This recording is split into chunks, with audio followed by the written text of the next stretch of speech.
So just a quick introduction for those of you who do not know me. I am Kathy Wilder, and I'm the executive director at Camp Stevens up in Julian. We have been your diocesan camp for 69 years, and excited to talk about something that's really near and dear to our community's heart regarding the climate crisis and our role. And I think discipleship is actually a really perfect fit for Camp Stevens because we really take an approach of learning. So when I saw that my chapter was discipleship and the reorientation towards what we value, that was perfect for me. So, so as far as discipleship goes, I wanted to get a quick feel from the room. What are your impressions of or definitions of discipleship as a word?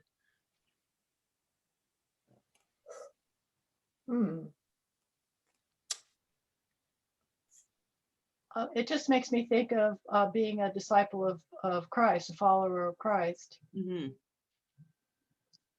Right. That's a lot of times where we hear it in reference to our religious beliefs, for sure. I see Sam has a hand up. Or I've got Holly. Yep, go ahead. Well, it's very close to the word discipline. Mm-hmm. Right. Yeah, that's always interesting, that sort of etymology. It has something to do with learning. Mm-hmm. Disciples were wandering around with Jesus, learning what they could. Right. Exactly. So we've heard it in the context of our Christian faith, and there is a greater meaning beyond that, which is learner, as Richard said, and follower of a person who's has a grand philosophy, has an idea and a vision, and I think that's a really important thing. I see Deb. Do you have your hand up? Well, you've touched on the passion that is near and dear to my heart, Kathy. Mm-hmm.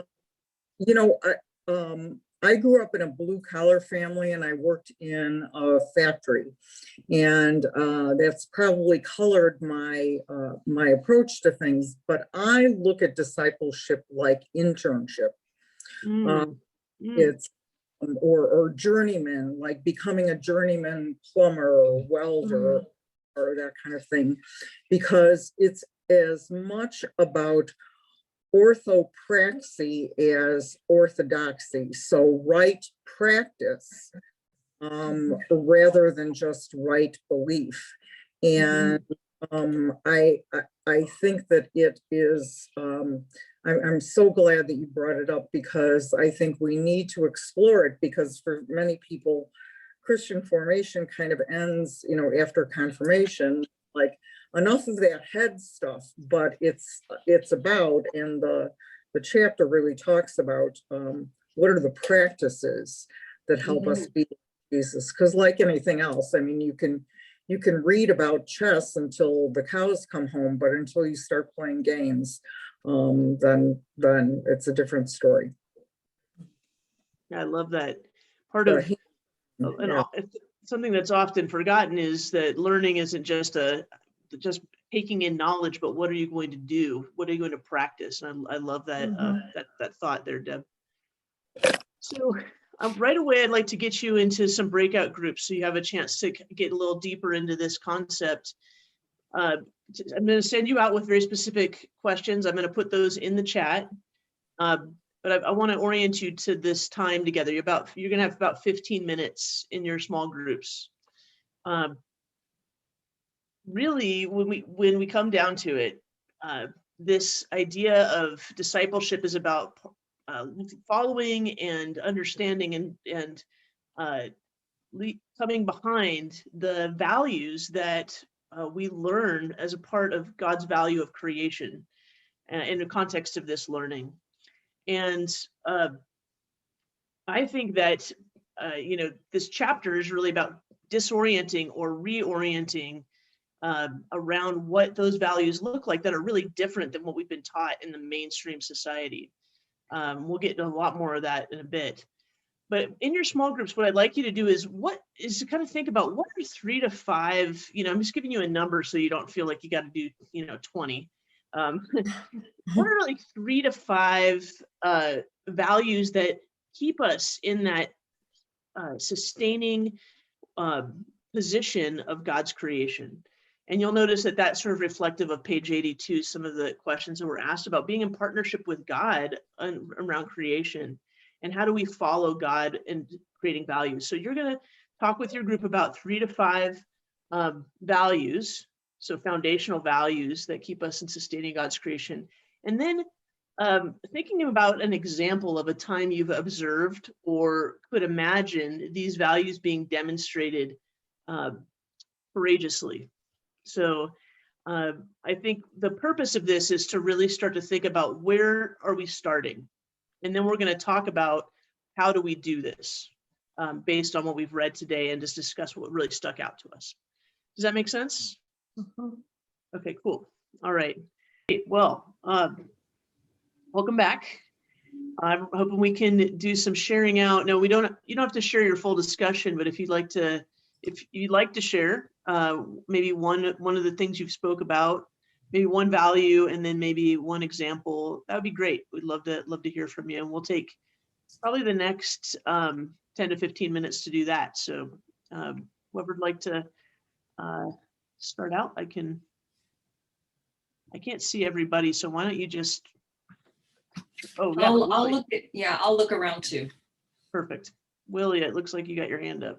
Yeah, thank you. We had kind of a dilemma that we were trying to figure out between our prophetic mandate and how we both call attention to people who are either too scared, unwilling, or uncaring about climate change, and at the same time educate and inspire.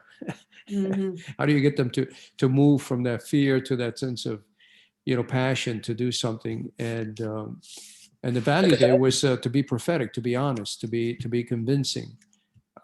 So that was one of the main issues that came out of our group.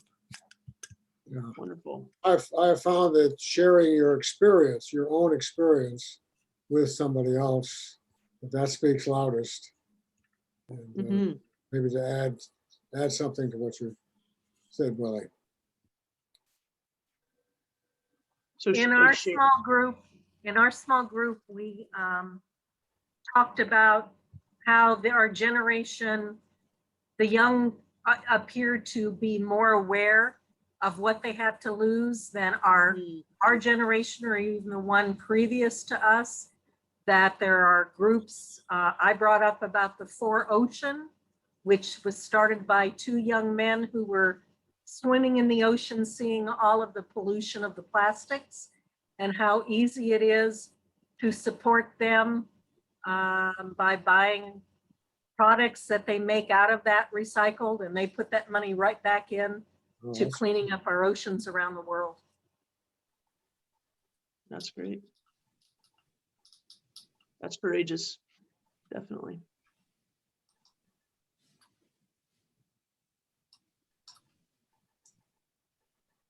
Who else?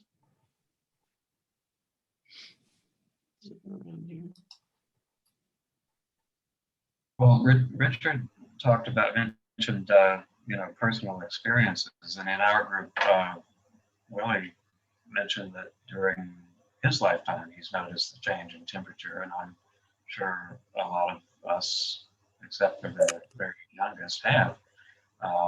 Another thing that came up in our group is all 3 of us sort of independently thought about the word stewardship and how that applies to the natural world as well as to filling out your annual pledge envelopes at your church. So, if stewardship is already a word that is used a lot in churchy kind of contexts, and so it would be a familiar word to many people who maybe hadn't thought of it in terms of climate change.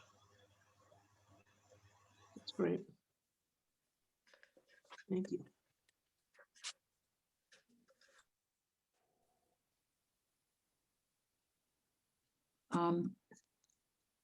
I don't know if you can see me. Can you see? Yes, Okay. Sue, I got you. You go for Okay. it. Okay, so in our group, there were two things and sort of two ways of approaching this, keeping sustaining God's creation. One was the protesting or action oriented. And, I participated in protesting the Keystone Pipeline in Washington, D.C. And another person in our group, and I can't remember her name, sorry, whoever it is, planted milkweed for as a way station for monarch butterflies, and found out about the native milkweeds as opposed to ones that were being grown in, I forget what she said, it was Central and South America, but it wasn't, they claimed it was organic, but it was, they used glycophosphates, which wasn't good. And so insects and other animals were, using that nectar were dying. So they went and they spoke to the nursery that said they were doing it. They said, you shouldn't be doing that, and went to another nursery where they were supplying the native one. So, but so the whole neighborhood's involved. So that was a really cool thing, because they're sustaining God's creation, one part of it, but that's important. Every part's important. So yeah. So there's many ways of approaching that, sustaining God's creation. I love the balance of those two examples. Thank you for that.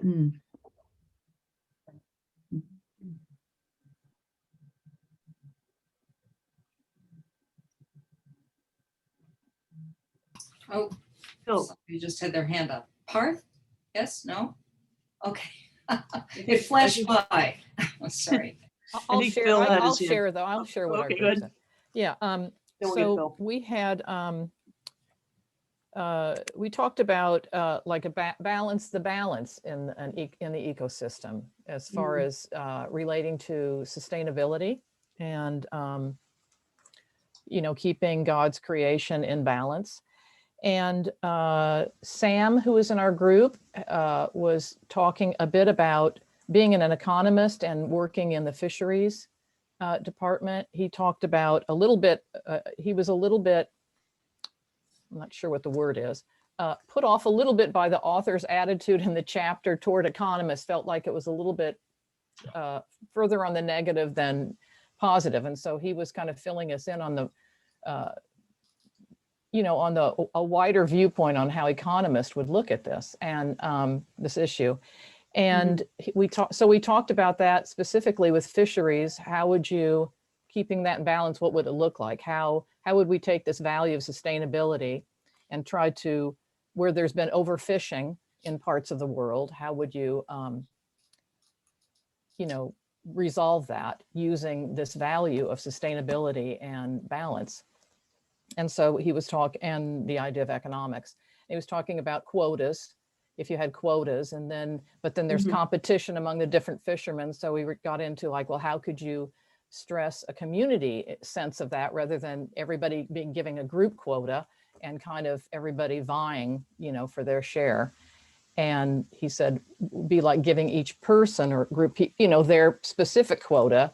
So that was kind of bringing up the idea of collaboration and how do you create community out of this particular issue. So it was an interesting discussion. No, it's very interesting.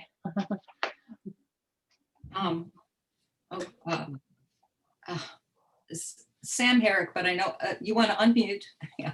And I know that's what Sam was talking about in sustainability and how policies were made and management was a result of the studies that they have. And it really brings to the fore our awareness. And with that awareness, it's good leadership that leads to good changes. And he started in fisheries in the 70s and or 79. And, to go from where it was a problem to where they worked their way up to where it really became something notable and to consider. And if it wasn't going on, if somebody didn't take the leadership and try to resolve this problem, the fish would all be gone because people overfish, and with no regard, people can be selfish and don't understand what sustainability is when it means food on their table. And of course, the more you fish, the more money you make. So all that ties into, good leadership can change things. And I guess that might be a good value here. Mm, mm. Karen? And Karen, you need to unmute.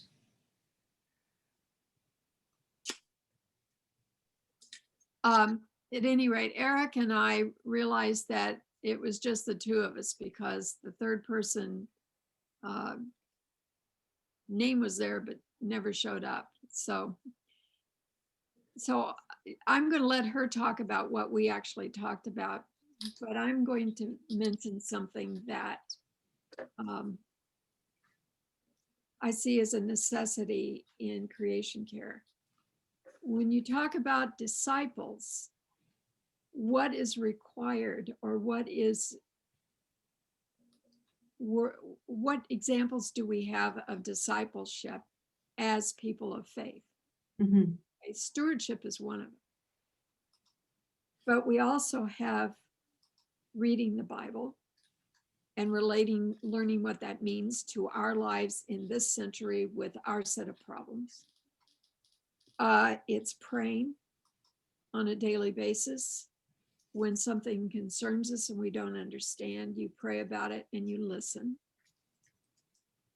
Your stewardship is extremely important, and so is fellowship. And guess what? Fasting should be as well. And if nothing else,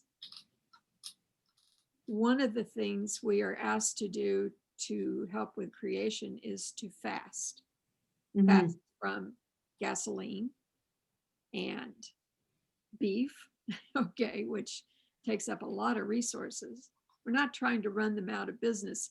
We're just trying to nudge them into a better diet, number one, and something else they can do with their land instead of run cattle on it for our kitchen tables.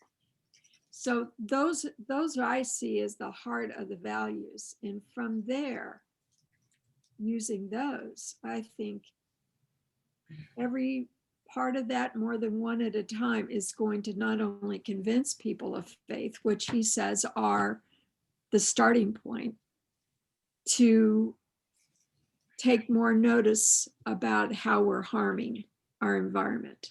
A lot of people don't even think any harm is being done, right? It's fake news, fake science. But I think integrating those who are faithful into recognition of what needs to be done, and that discipleship is part of this. So that's kind of the way I see it. And Eric and I were talking about several other things that creation care. Well, I don't want to take everything. Erica, would you raise your hand, please? Okay. About what we talked about. I mean, she's a soldier and I'm not a soldier in the Well, thank you for that opening. I don't know if I'm a soldier or not. I'm a follower, but we did talk about, a number of the values that are that come to the fore in this conversation. One of them being attention to your choices. Another one being forgiveness, because all of us through our lives have lived in ways that did not have a positive impact on creation, and we need to change those, but that starts with letting go of the guilt, forgiving ourselves and forgiving others for what we didn't know, for our inattention. And I think the last one is really courage, ideally combined with tact, because as someone who has spoken out on these issues for a long time, I have felt like the only voice, and you have to be ready to put up with what comes back at you when you are the only one saying it. And to my you know, I will confess, I'm not always the most tactful person in the room, you know, just say it out. And that, in fact, is one of the things I've gotten out of this book, is I feel like he is saying it out also. And that's hugely comforting. But I think the courage to speak, as we all are in this gathering, I think is really huge. And I put a little thing in the chat for those of you who are interested about the role of economics and what it has done right and wrong and what it can do better. There's a really good book out there that I put the link in there for you. Wonderful, thank you. Yeah, that was, I appreciate you kind of wrapped it there. That was, you kind of got everybody, a lot of the things people were saying, I think you brought it to a simple place, which is so important to be able to identify what are these sort of key values. And I was telling my small group that, you know, I think that values allow us to be open. If we have a place to start, it's just a foundation, and that's a beautiful thing. And I also asked you to think about a moment where you could think of courage or could think a courageous act, because I really think about courage in sort of a broader way. Courage to me is about doing work that's from the heart. You know, the root of courage is heart work. And one piece that I think that we get frustrated with in this work, and I think it reflects in this chapter, is that we have these cultural rigidity, and this chapter really brings out in those sections, you know, that cultural rigidity is not getting us anywhere, right? So looking at how we can be countercultural from the heart, and not just for the environment, but for, you know, the world encompasses also the human beings that are here with us. And how can we not only be stewards of the earth, but stewards of our communities to become stewards of the earth? So I want to have a little bit more time. I know, gosh, there's so much great discussion. I could probably do this for hours, but I want to give you time again in your small groups, because I think action is really important. That's a value of ours at Camp Stevens, is to, you know, really take action on our values. And I want you to get back into your small groups. And this time I want you to think about what you're going to do back in your home parish, in your family. It could be for you. So I want to give you some options. What are you going to do? What's some action you can take to be courageous, to do work from the heart? That is countercultural. That is going against the grain, as my group so eloquently framed. What is some courageous work that you can do, either individually for your family or in your church, that will be reflective of these values, that you're a disciple, that you are following and supporting and sustaining God's creation? So we've got 15 minutes. Oh, and Diane did put in the comments that we are extending a little bit of time tonight. Thank you to those who can stick around for that. We appreciate that. I apologize, I didn't mention that at the very beginning. So I hope you're able to do that. Yes, so a little bit of small group time again, and then we'll come back and we're going to do one or two people to share out, just to make sure we're honoring everyone's time. So does anyone have any questions before we go into small group? All right. Courageous work back in your life. Off we go. Great. Like, as I mentioned, maybe have two or three people share out so that we can respect everyone's time boundary, and then we'll close. I see Phil's got a hand up right away. That's great. Yeah. Yes. Okay. So, well, I was in a group with Lee and Carl, and I did take some notes. And so this is sort of the summation of what we discussed. Carl really emphasized the importance of sort of smaller steps, of not necessarily thinking you're going to change the whole world, because that can be overwhelming, but instead of doing littler things, smaller things, but consistently doing those things, and the importance of changes to your lifestyle. And then Lee talked about buying an electric vehicle as a kind of courageous thing that she would like to do. And perhaps her daughter is sort of urging her to do that because I forget what you called your daughter, an eco, never mind. We can unmute and tell you, but I talked a bit about factory farming because there was a talk last night that was very much on my mind, and I'm always ashamed, less ashamed with this group than my 350 compadres, but in 350, you never want to admit that you eat meat. I mean, if you eat meat, you're going to be stoned. No, I'm just kidding. But so I do eat some meat. We eat a lot less meat though, which is the right thing to do. And by the way, I do applaud vegetarians and vegans. I'm not trying to be too glib.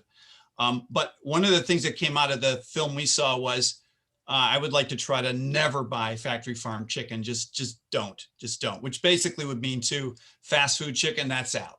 So, which it generally is for me anyway.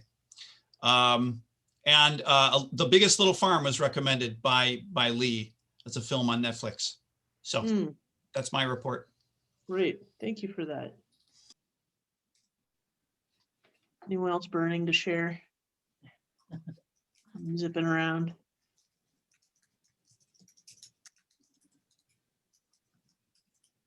I'll give a plug for solar. I know that one thing that Therese mentioned in our group is that St. Mark's is thinking about and exploring the option of getting solar, and it's a process, and it may or may not make sense, and they need a new roof and different things, but I know that Erica, who's on the call, is working with a number of our churches and would be excited to work with more if she's not working with your church, to explore that option for our church properties to have solar energy installed. So that was one thing we talked about. That's great. Sometimes you can combine the two, get a new roof and get solar, sort of kill two birds with one stone. I know. I don't know if anyone was listening to NPR today, but there was a conversation with the international group, and they are now taking the word eco and making it ecocide, like genocide. And yes. And I just thought it was so interesting and wonderful that it's making its way. It's being talked about more and more. So to have a presentation like that and a discussion, our ecology is being heard, and our climate change and the problems that we have are being heard.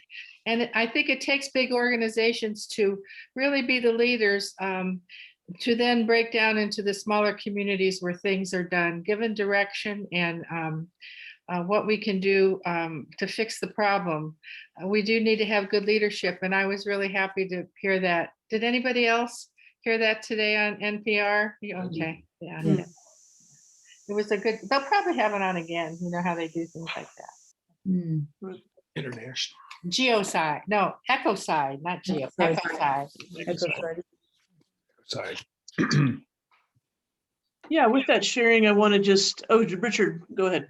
Well, just real quick, I was inspired in the chapter that we read that the abolitionists had to keep being persistent and persistent and persistent, and it became the law of the land, if you will, eventually. So this sounds like a step when you say ecocide, is a step in that direction of it becoming more commonplace to talk about and gathering momentum. So I'll stop there. No, that's great. Yeah. Thank you for that. I think tonight I've focused a lot on our conversation and maybe less of the content of what we read. I know that the content really inspired me to want to talk about what our discipleship in action looked like. I think one thing I'd like to encourage, I think a value that I see and see reflected in the chapter is that as we move forward, we must accept that there's crisis and a need for action, and at the same time accept that there's a need for collaboration. And with that means that we include all of our human family in the process. And I think it's easy to jump to a judging place. We have found in our work here at camp that working together to see the rewards and the values for people across intersectional planes has been an effective strategy. We, of course, don't know everything and have a very specialized presentation of what we do, but I really encourage a value that we have is to do this together and to encourage people to see the benefits. I know a great organization in San Diego called Groundwork San Diego helps folks who wouldn't otherwise be able to afford something like a new roof or solar panels to get things like that to make their homes more efficient. So looking at this from an intersectional perspective, absolutely. I've heard a lot of great things tonight. I just want to use your words to just create our little wrap up.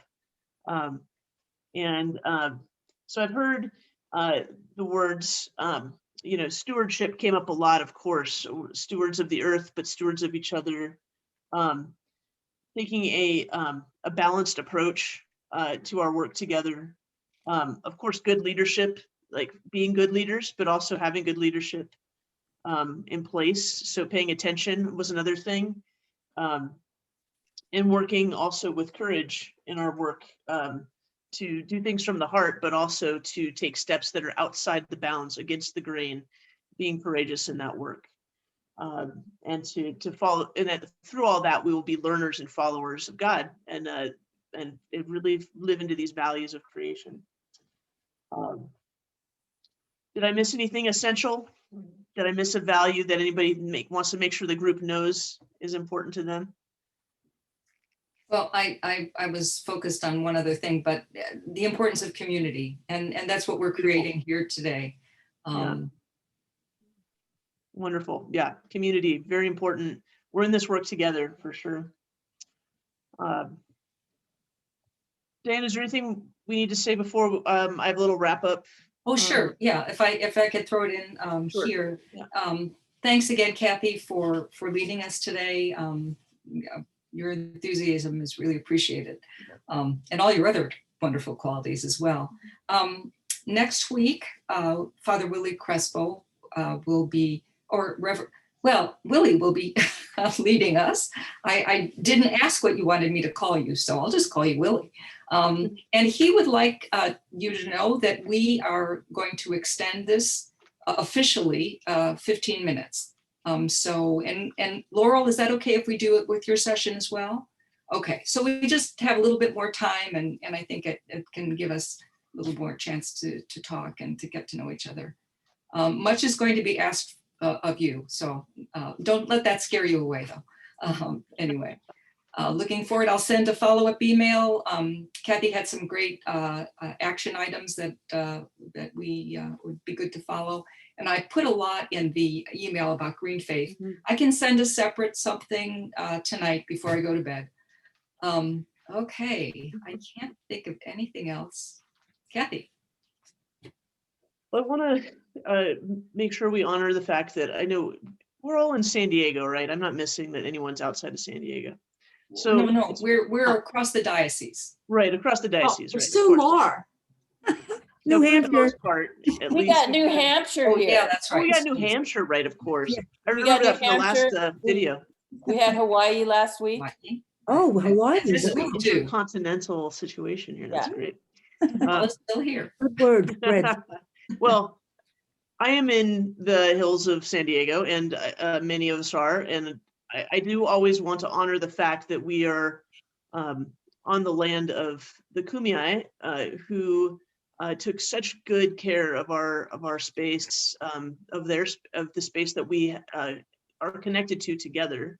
And there's a little prayer that I got from one of the elders that we are in relationship with that I just think is really beautiful. And I wanted to share it with you as our close. I will pray to the Creator to give me strength and courage and to show me the heart that I need to have for my land and my fellow person. I need that help every day to remember my place, my small place in a great world full of love and hope and futures for my children. I will thank the Creator for all my blessings and good fortune, and for my family, and for my future relations to come. May this earth last the test of time, and through my heart be my sole priority. It's been updated a bit here and there, but that's the idea. And Kathy, if you'll stay a minute to share that with me, I mean, everybody else can go get ready for bed. But I can make sure everybody gets it in the follow-up email, because that was really cool. And I like that it's from our area too. Absolutely. That's really nice. I like that when, I think it was the first meeting, somebody mentioned what land they were on.